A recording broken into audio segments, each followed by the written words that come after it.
Well, I was watching the news. I was really transfixed, actually, with watching the news and how, the story was, the numbers of people who had died was increasing, and I was just very much aware of it, and I couldn't turn it off, as many other people were in the same position. And as a textile artist, I had already been making paper and using flowers in making handmade paper, and had done a bit of peace and reconciliation work as well, just a little bit at that stage. And I had heard a comment of George Jones driving along in the car, and I'd heard George Jones saying, people are wondering now how to find normality, whatever that is, because it's going to be very different for the people of Omagh. And he said they're also wondering, it wasn't an appeal or anything, but he said they're wondering what they can do with the flowers. So I had thought, well, there's only one thing you can do, and that would be to make paper. And the more I thought about it, the more I thought, I just visualised the workshop, or our workshop, basically. And then I spoke to a few people at home, whatever, and then I rang Frank Sweeney in the council, and I gave him my sympathies, and I said, look, I have an idea for the flowers, of something, a project, maybe to make a piece of work that would hang in a doctor's waiting room, or in a public building. That would be up to the council to identify. So I said, I have this idea, and so I put it to Frank, and then he promised me he would come back to me one way or another. And then President Clinton came, and quite a few dignitaries came. You'll remember that, in the town. And then after they kind of went, then Frank gave me a call back, and he said, we've talked about it in the council, and he said, we'd like you to oversee the making of a piece of paper or a picture for each of the bereaved families, and then a large piece for Omagh, Buncrana and Madrid. And then the workshops kicked into action after that. But I had said to Frank, I came down, we had a meeting, whatever, but I said we need to move quite quickly, because this was probably about a month on from the bomb, and the flowers had started at that stage to decay. So he had said, yeah, as long as I knew the flowers were drying, I knew that we would be able to use them. And my understanding was that the men in the depot had tried to lift the flowers a couple of times, but the community had literally lifted them out of your arms again and said, no, we're not quite ready, because they thought you were just cleaning the streets. And then the council then disseminated quite a bit of information about the project, and then another process happened when people knew what was actually going to happen with the flowers. Does anybody want to tell me about the beginning of the work with the council workers gathering the flowers? Yeah. On the Monday, give us your name first. It's John McCullough, work for Omagh District Council. On the Monday after the bomb, I remember Mo Mullen was coming into town that Monday evening, and the council had talked about the flowers and gathering about two premises where some of the people who lost their lives had worked, and also down at the bomb site, and people were starting to leave flowers in numerous places around the town. And the council wanted to tidy and keep the place, but show respect as well for the flowers. So there were all the small cards and messages on those, and the council said just to try and put them in an assembled order, either against the shutters of the shops or against the wall along the bridge, and to the deadhead, the ones the flowers started to decay, to actually keep them clean and tidy, to the council to decide actually what they were going to do with the flowers. They weren't expecting to have, I think, as many as eventually appeared. So they decided, or they informed me, to actually have the men on a daily basis just to go around and assemble them, keep them organised, keep them together, keep them clean and tidy. And if there's any cards, they wanted them lifted and kept because of the rain potentially coming. They wanted to see what they would do, or eventually decide down the line what's the best way to preserve and have a level of sensitivity towards the people that come to. Did the council have any experience of ever doing this before at the scene of a tragedy? Oh, not in my time. At that time I had been probably 10 years, and there's other fellows like Lawrence there would have been in the council 20 years or so at that time. But never in my time I've been involved in a project like that. Mm-hmm. And there was other ideas coming along. I'm talking about Donal across there as well. Donal was involved in the creation of the very first memorial garden. One morning. But you're okay, Michael. But I think what I was remarking with the men, actually, everything was very quiet around home at that time, and the way the men worked It was just go and do it, and very quiet and sensitive. And I think even the mornings would come in at 7 o'clock in the morning whenever the first removal of flowers took place from Stan Avenue Bridge, and it was done all quiet. And I remember there was everywhere you went there was TV cameras, but I just worked away and they done it without any fuss.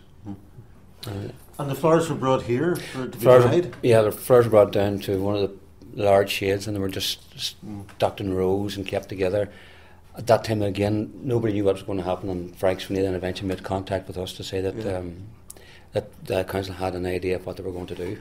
Well, does anybody remember being practically involved in bringing the flowers in and storing them? Does anybody want to talk about that? Feel free to do Didn't that. tell me they were all shy. Can I ask you just what your part in the whole thing was?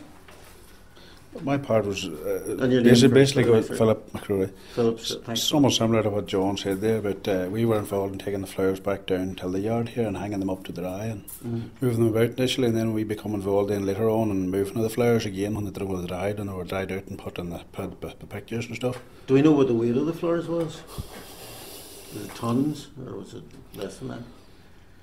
I suppose when they were dried out they wouldn't have been that heavy, but when they were wet there was we had a fairly large trailer moving them now, so I would never have thought or think about anything to do with weight now. But Aye. And the storage space they needed? storage space was they were taken then out to a place on the Gortian Road, to a building, and there were lots and lots of flowers here. It was a lot of stuff. It was a big job drying them out, so there was a lot of heaters, humidifiers drying them out, and it was days and days and weeks getting that done. I suppose that's all I have to say on it. Really weeks? You mean, how many weeks do you know? Been a long time, wouldn't it? A few months, yeah. That's right. Right. Yeah. And I mean, so that all that space couldn't be used because it was used for what would that space normally have been used for? Well, it was actually a training building for trainees for building and stuff like that. So was it a big inconvenience? I suppose it was in a way, but sure, everybody had to chip in and do their bit and keep the thing going. So the flowers were stored and then dried, and what happened after that? Well, kind of. Meanwhile, back at the office, the council, Jane Brennan from that end, they were contacting the schools. Sorry, just tell us. Yeah. So while once the kind of flowers were lifted off the street, then after that, the council admin more department with the arts and tourism office, they were contacting the schools and getting the schools to nominate children to be involved in the project. Now, I had specifically asked as well that it wasn't going to be the pupils who were the A-star art, future Picassos, but that it would be primarily the youngsters who really needed to be taking part in this workshop. And whether it was because they knew people who had died or, some of them even would have known some of the younger people who had died as well. But it was about their involvement and their interaction that was the kind of primary point of this, that it wasn't about coming up with dramatic, wonderful pieces of work, although that eventually happened because the work, everybody was very proud of it. But so that was kind of all being engaged, and then the workshops started really quite quickly. Were they at the scene where in the training centre where the flowers were stored, or what was that? The workshops happened, and I had said to Frank, I needed a space that wasn't precious. And I needed a place that it didn't matter if there was water spilt on the floor and some kind of working environments are particularly precious and not very good creative spaces as a result of that. And then I remember Frank looking at John McKinley at the time and saying, well, they were talking between them. I didn't know what they were talking about, but basically it was a derelict building, and it was, I can't even remember the name of the road that it was on, but anyway, that was where we worked, and it was just a shell of a building, and they were able to, the men here rigged me up a pipe that came from the tap, and that was our source of water, and we just kept putting newspaper in the floor to absorb the spill of water and whatever. So, and when it came to the children, the very young group, they threw paper pulp at a stage, so it didn't matter about the walls getting covered, and it didn't matter about anything. So it was a perfect place for me to work in and for the project to happen. But it wasn't the most wonderful. It wasn't a pretty sight, put it that way, because it was a working space. So what did the men do? Do any of you remember that? Many of you were involved. Were you involved in it yourself? I'm this year the standing for a person that can't be here today. Aye, so you weren't part of the project No, itself? yes, No? been Yeah. Could I try you? No, all I mean doing is driving.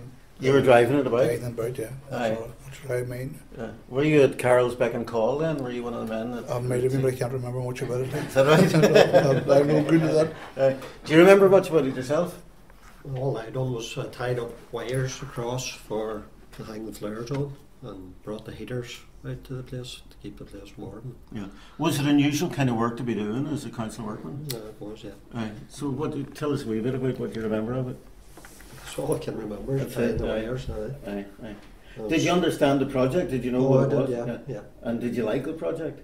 Yeah, it was interesting, yeah. Aye. So Aye. different, yeah. Aye. What's your normal work in the council? I'm a tradesman. Tradesman. Aye. Anybody else want to say something about it? It's also the flowers were the images were created in the framework, and I could talk about Sean, maybe Michael, and want to talk about making the frame, but they were that heavy to actually move, and Sean actually made, remember the wee cradles to actually transport them, because I think in the health and safety aspect we had transport over the country. Sean could explain the thinking, because he devised the... Aye.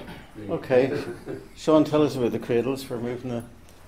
Because of the large volume of flowers that was being transported, it was you just couldn't put them or stack them together, like, so they had to be in such a way transported in the same way, let them to dry in their own sort of environment as well. So come up with a device just that you could use from hanging from a crane from the lorry, and it hung from there, so they were dry and they weren't going to get damaged or anything like that. And are we talking about a space like a big warehouse now, or what kind of space was that in? Yeah, more or less, yes. Aye, aye. Mm-hmm. What's your name, by the way? Sean McIlhill. Yeah. So, Sean, you were.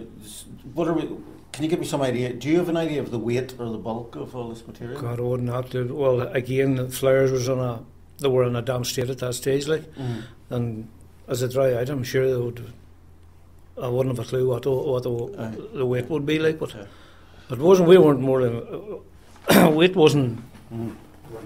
Wasn't thinking of it. What we were trying to do was just. We'd come in, it was after the stage when they were put in the frames. We'd come into the pen, we realised when we were transporting them here and there through around the country that's where the weight come in. There was a serious weight in the plate glass that was involved in the pictures, So you transported them around the country as well? You were involved in that work? We were in Belfast, Dublin and Donegal and Newcastle as well, wasn't it? I think it was. Did you like the work when you saw it? It was alright. There was I can remember a bit about going to Dublin and to the library in Dublin, and we're all in there anyway. And there was, you go into the library, there's a lot of silence, but Sean's wee wheels were doing a great job till we went up the library, but they started to squeak. And I was thinking, if this is a time when we need a wee can of oil, like I've had a bit of oil the wheels, but we were getting a lot of dirty looks going up through the library.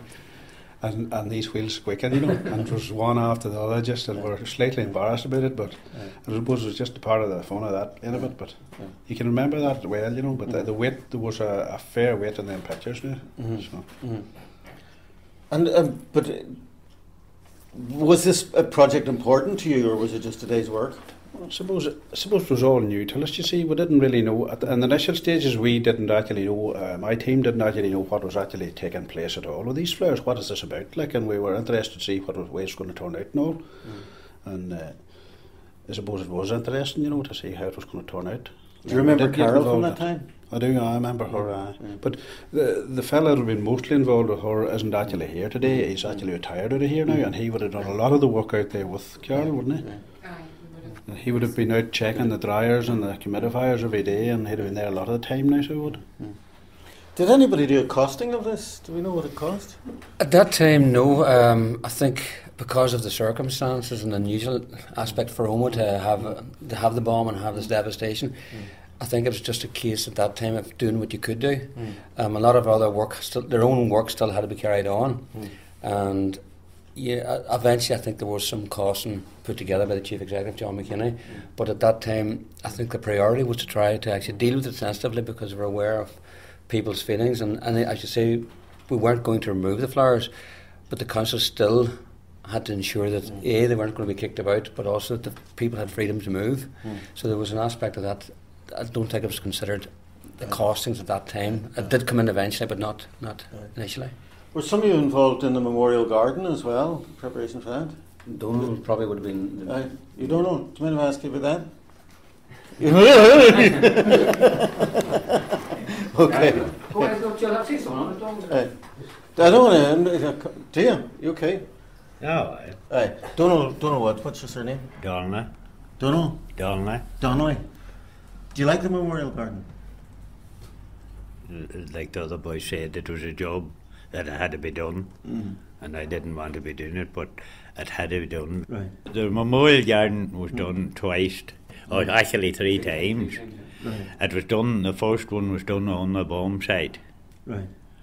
and it was done a nice simple wee garden, and then whenever planning permission and everything was granted, it was changed and it's moved to where it is now. You know, it was very hard to take it all in, you know, and we as workers here was thinking the same as everybody else that had relatives, including myself, had relatives killed in that bomb, and you were mesmerised a lot of the time, you know, thinking about why should this have happened and why did it happen, and I suppose that's the way you think, you know. It was your community as well. It wasn't just a job of work. Yeah.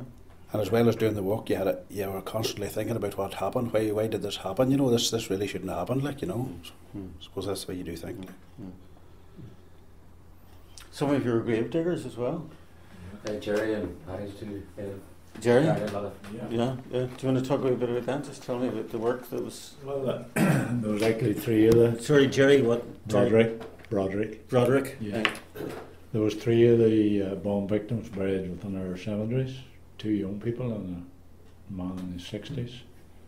And like they're all saying here, you know, we were all stunned at that time, but you had to carry out your duties. And basically, you know, it was a very trying time. What's your sense of how Oma's been changed by that, if at all? From now to now? Yeah. I would say yes.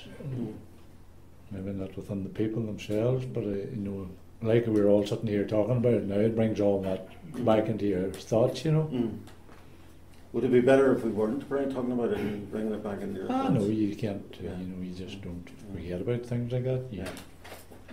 But you know, you get on with everyday life, and now just as we've been asked to think about it, it's coming into your thought process again. So it is. Well, thanks very much. You're welcome. There's 2 things out of that. One is, I just mentioned about, I was talking to, not to mention names or any other relatives, but to a son of one of the fathers that were killed in the bomb, and I was actually telling him that this was going to happen. He now lives in Belfast, but his feeling on talking about, he would rather it wasn't talked about. He's quiet, sensitive fella, and he just feels that every time you talk about it, he said it just brings it back again. So he just would prefer it to be forgot about and move on, and it happened. Another thing was, I think one of the fellas, again not to mention him, one of the young fellas that were killed in the bomb, we'd interviewed him about a week before the bomb for a horticulturist post, and we sent the letter out to him on the Friday to accept him for the job before, and then he was killed in the bomb on the Saturday. So that was just a point of it. So we'll just come back there to buried a young girl, and her mother every day since that has attended the grave. The mother is now deceased herself, you know, but she never missed a day attending that grave since then, and she's deceased now last June just. And you would have seen that as a grief reporter? I spoke to her on many occasions. Yeah.